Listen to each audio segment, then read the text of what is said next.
खबर शामिल करते हैं कराची से।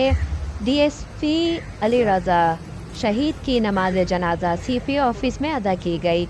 मजीद जानते हैं अदनान गोरी की इस रिपोर्ट में। जी अदनान गोरी, अपडेट कीजिएगा। जी बिल्कुल, वज़ीर आला सिंध सैयद मुराद अली शाह की डीएसपी शहीद अली रज़ा के नमाज जनाजा में शिरकत। डीएसपी अली रज़ा की नमाज जनाजा सीपीओ ऑफिस में अदा की गई। डीएसपी अली रज़ा और उनके गार्ड कल हमले में शहीद हुए थे।